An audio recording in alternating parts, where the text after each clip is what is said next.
Assalamualaikum warahmatullahi wabarakatuh. Perkenalkan, nama saya Fadli.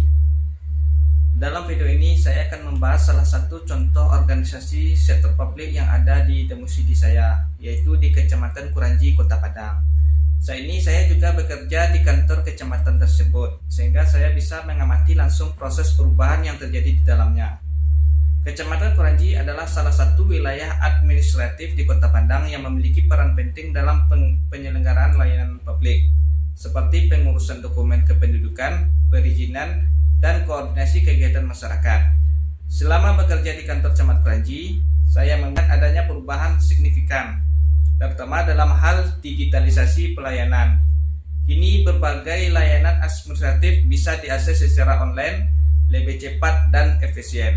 Selain itu, penyampaian informasi juga lebih terbuka melalui platform digital dan media sosial resmi. Perubahan ini dilakukan untuk meningkatkan kualitas pelayanan kepada masyarakat.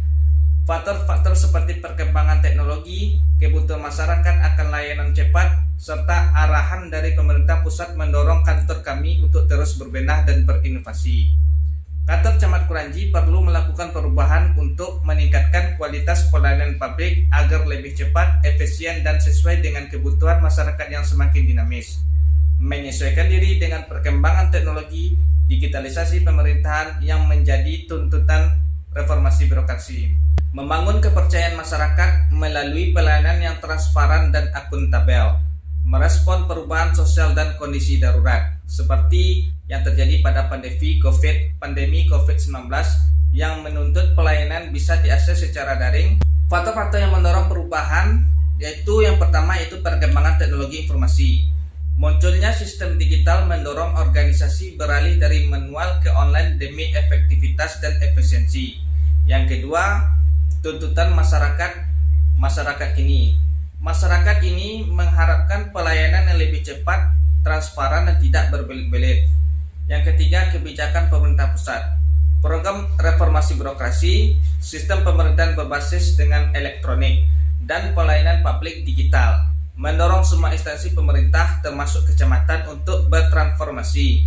Yang keempat, kompetisi dan benchmarking, adanya perbandingan antar kecamatan, misalnya lomba inovasi pelayanan publik, mendorong Kecamatan Kuranji untuk terus berinovasi. Yang kelima, kondisi lingkungannya.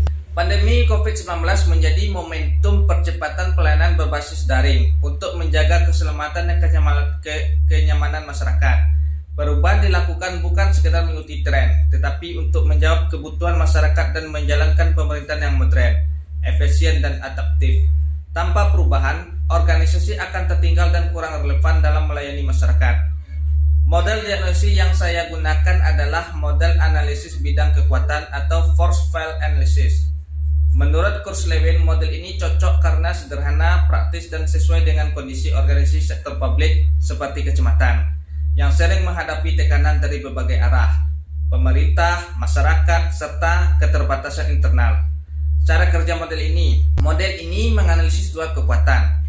Yang pertama adalah gaya pendorong. Contohnya, adanya tuntutan pelayanan cepat dari masyarakat, kebijakan reformasi birokrasi dari pemerintah pusat, perkembangan teknologi informasi, kebutuhan efisiensi dan transparansi layanan. Yang kedua, gaya penahan.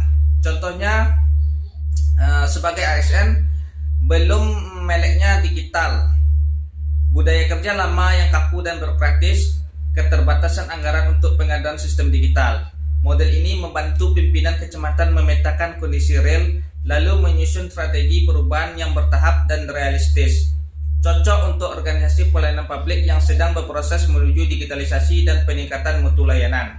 Untuk kantor Camat Kuranji, model pengelolaan perubahan yang paling cocok menurut saya adalah Total Quality Management. Namun juga bisa dipertimbangkan penggunaan benchmarking dan kaizen, tergantung pada prioritas dan konteks perubahan yang diinginkan.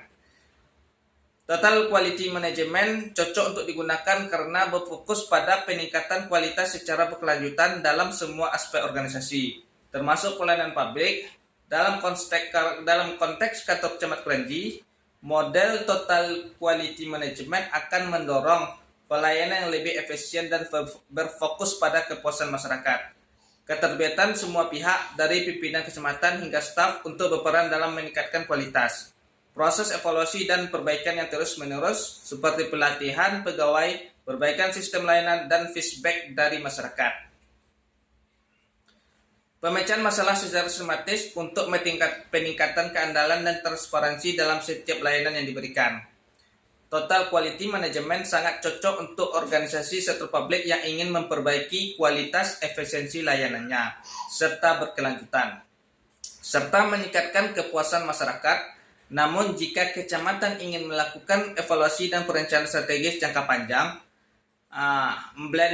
Blendset Scorecard bisa digunakan sebagai alat memantau kinerja. Tetapi menurut saya, Total Quality Management menjadi pilihan utama karena mendukung perbaikan kualitas secara holistik dan berkelanjutan yang sangat penting dalam konteks layanan publik di kecamatan. Sekian penjelasan dari saya tentang organisasi sektor Kecamatan Kuranji. Terima kasih telah menyaksikan video ini sampai habis. Saya pamit dulu ya.